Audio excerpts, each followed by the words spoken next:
Bonjour et bienvenue.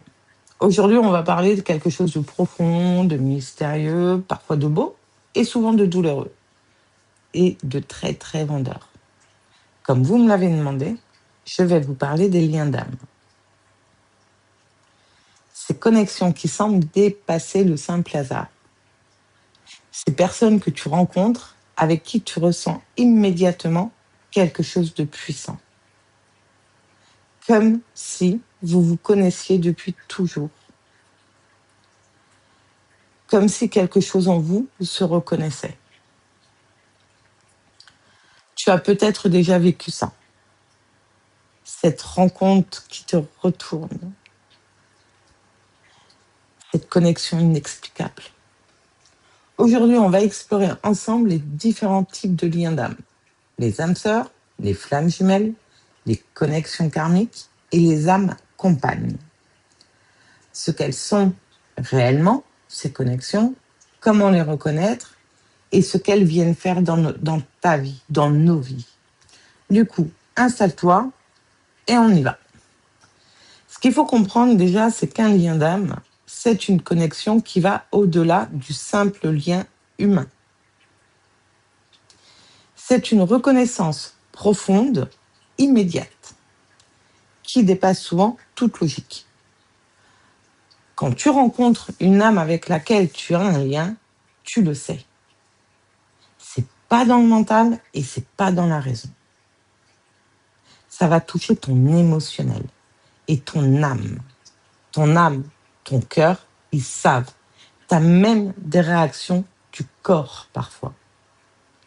Ce qu'il faut comprendre, que ces liens ne sont pas toujours romantiques et ils sont loin d'être faciles. Il y en a certains qui vont nous apporter de la douceur et d'autres des tempêtes, voire des tsunamis.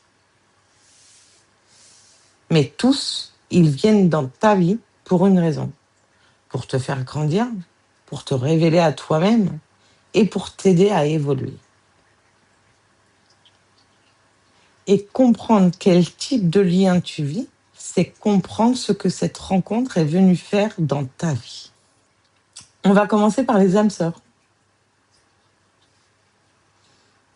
C'est tout beau, c'est tout rose. Normalement, c'est comme ça. Hein, c'est comme ça qu'on nous le vend. Eh ben, on croit souvent qu'une âme sœur, c'est forcément, j'en bégaye, un amour romantique, la personne parfaite, le prince charmant. Mais c'est pas du tout, mais du tout ça. Une âme sœur, c'est une âme avec laquelle la tienne résonne profondément. Ça peut être dans ton cercle amical, dans ton cercle familial, mais ça peut être aussi un ou une collègue aussi. Et bien sûr, de temps en temps, ça peut être un amoureux ou une amoureuse.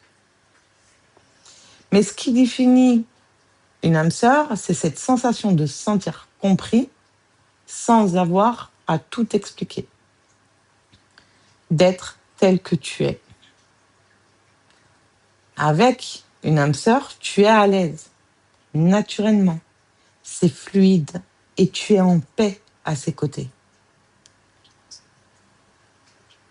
Tu peux ne pas la voir pendant des mois et reprendre la conversation exactement là où vous l'aviez laissée. Comme si le temps n'avait aucune emprise sur votre relation. Ce qu'il faut savoir également, c'est que tu peux rencontrer plusieurs âmes sœurs au cours de ta vie.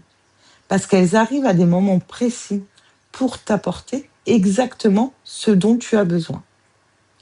Du coup, la présence d'une âme sœur, c'est un cadeau, un ancrage et une lumière. Ok. On fait comment pour la reconnaître, concrètement? Eh bien déjà, avec ton âme sœur, tu as une sensation familière immédiate, comme si tu la connaissais déjà. Tu as une facilité à te confier, sans peur du jugement, en étant tel que tu es réellement. Il y a un soutien mutuel, vous vous tirez vers le haut. Et puis c'est une relation qui t'apporte de la paix.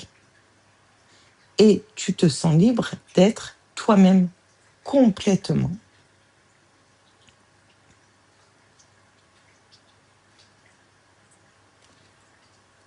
Les flammes jumelles.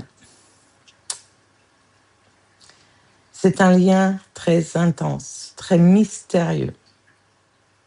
Et je crois que c'est le plus bouleversant qui soit. La flamme jumelle, c'est l'autre moitié de ton âme. Selon la tradition spirituelle, à l'origine, une âme se divise en deux. Et ces deux moitiés traversent des vies, des expériences et des évolutions séparées. Elles n'avancent pas à la même vitesse. Et puis un jour, elles se rencontrent. Et le jour de cette rencontre, c'est une reconnaissance totale, immédiate, déstabilisante. Tu vois tes propres zones d'ombre, tes propres lumières, et c'est exactement ça qui rend cette connexion si intense et surtout si difficile. Alors, les flammes jumelles, c'est une reconnaissance immédiate, inexplicable, comme si tu la connaissais depuis toujours.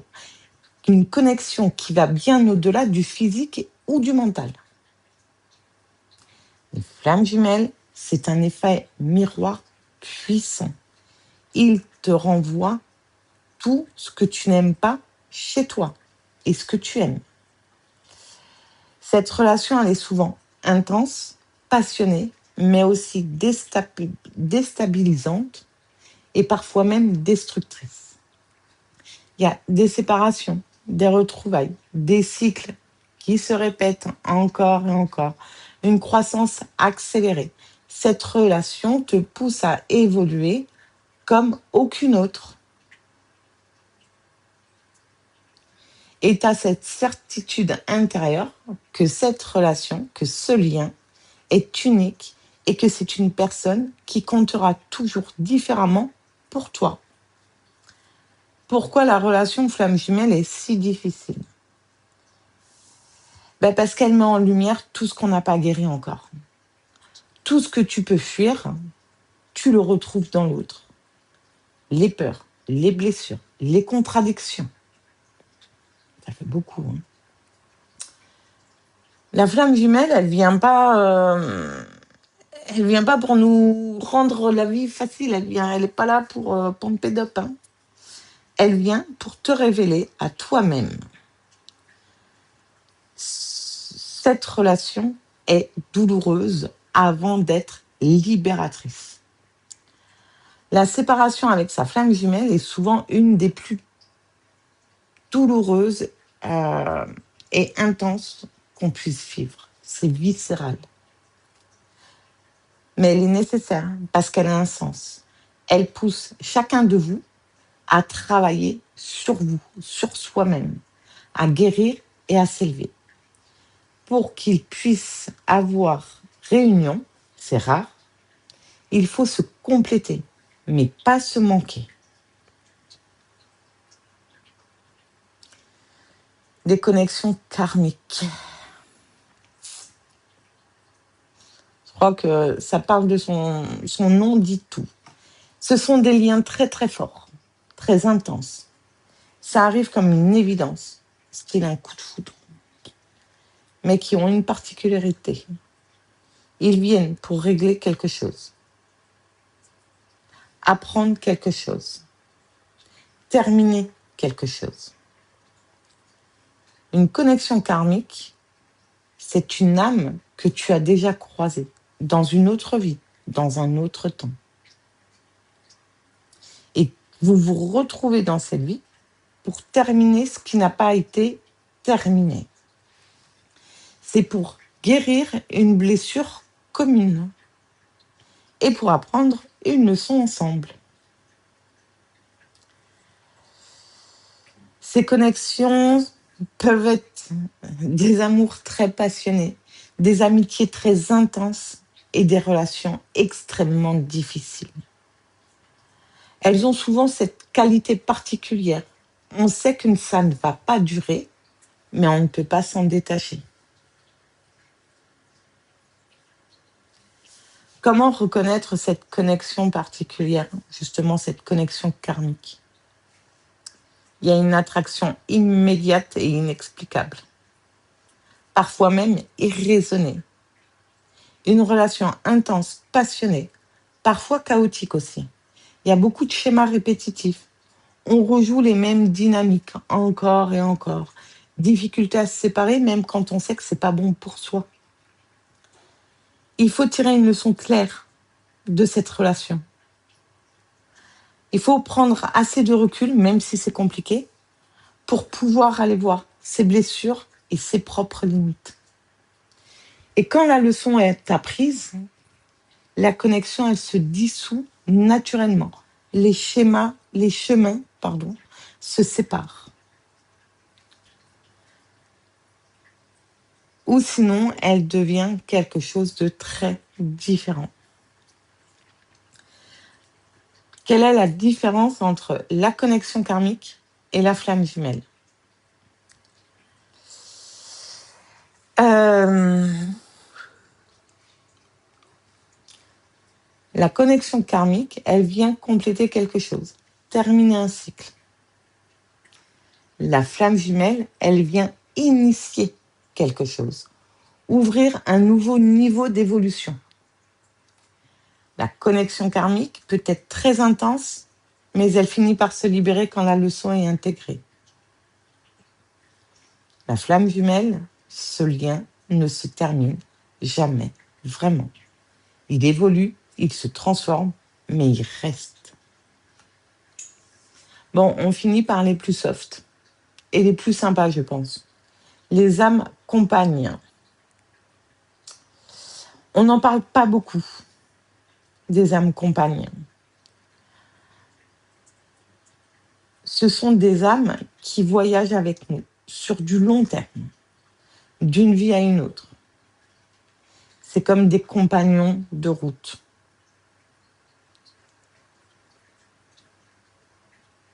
Ils peuvent être des amis proches, des membres de la famille, des partenaires de vie. Avec eux, il y a une stabilité, une constance et une loyauté profonde. Ça, c'est sympa. Il n'y a pas l'intensité de la flamme jumelle. Il n'y a pas forcément la profondeur mystérieuse de cette connexion karmique. Mais c'est une présence solide, rassurante, fiable et saine. Ces âmes-là, elles sont souvent les piliers discrets de ta vie. C'est celles qu'on appelle en premier quand ça va mal. Celles qui restent quand les autres partent. Leur amour est simple et il est vrai. Et surtout, il dure dans le temps. Ce qu'il faut comprendre, c'est que chaque lien d'âme arrive pour une raison. L'âme sœur arrive pour te montrer que tu mérites d'être aimé tel que tu es. La flamme jumelle arrive pour te forcer à te regarder vraiment et à guérir ce que tu fuis. La connexion karmique arrive pour terminer un cycle. Apprendre une leçon essentielle. L'âme compagne arrive pour nous accompagner, nous stabiliser, nous ancrer. Aucun de ces liens n'est supérieur à l'autre. Chacun a sa place et chacun a sa valeur. Et surtout sa mission. Et parfois, une même personne peut être plusieurs choses à la fois. Une âme sœur qui devient une connexion karmique. Une flamme jumelle qui devient une âme compagne. Les liens d'âme évoluent avec toi.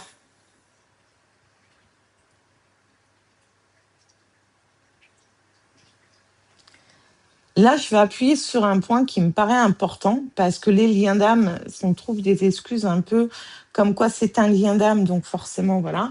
On va aller voir quelle est la différence entre La notion de lien d'âme et la dépendance affective. Parce que oui, la notion de lien d'âme peut être mal utilisée pour justifier une relation toxique. Et pour rester dans quelque chose de douloureux, on se dit, c'est ma flamme jumelle, c'est pour ça que c'est si intense, c'est si douloureux, mais on va être clair 5 minutes. Un vrai lien d'âme, même difficile, te fait grandir, te respecte, te libère à terme. Il ne te détruit pas, il ne te rabaisse pas, il ne te fait pas douter de ta valeur. On a tendance à trouver cette excuse. Oui, c'est un lien, c'est pour ça que c'est mauvais, c'est pour ça que c'est difficile. Non, il n'y a pas que ça. Tu as juste la peur de l'abandon que tu ne veux pas guérir. C'est une relation toxique, ce n'est pas parce que c'est un lien d'âme. C'est parce que c'est une relation toxique par rapport à vos blessures de l'âme. Rien à voir. Un lien d'âme, ça peut être intense, ça peut faire mal, ça peut challenger, mais en aucun cas, il ne te fait perdre qui tu es. Et je vais appuyer sur quelque chose que si tu utilises le concept de lien d'âme pour rester dans quelque chose qui te fait du mal, c'est peut-être le moment de te demander si c'est vraiment un lien d'âme ou si c'est une blessure non guérie qui cherche à se répéter. Je te laisse méditer là-dessus et me dire en commentaire. Donc, pour finir, concrètement, les liens d'âme, ils sont l'une des plus belles dimensions de l'expérience humaine. Ce sont des rencontres qui changent tout. Ces connexions qui transcendent le temps. Ces personnes qui arrivent exactement au bon moment. Pas toujours pour nous apporter du bonheur immédiat. Ces liens d'âme, ils sont parfois là pour nous bousculer, pour nous réveiller, pour nous transformer et aussi pour prendre conscience des choses. Il y a toujours une raison pour qu'un lien d'âme rentre dans ta vie. Comme à mon habitude, j'ai terminé avec une pensée. Chaque personne qui entre dans ta vie d'une façon qui te touche profondément n'est pas là par hasard. Écoute ce que cette rencontre te dit, ce qu'elle te révèle, ce qu'elle te demande de guérir.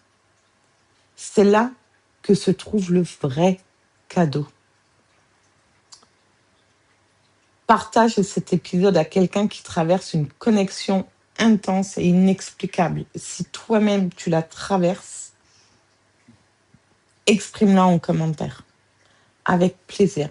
Et si tu veux explorer tes liens d'âme avec moi, enfin pas les nôtres ensemble, je suis là. Je te dis à bientôt, prends soin de toi, prends soin de ton cœur parce que tu le mérites et je te fais des bisous.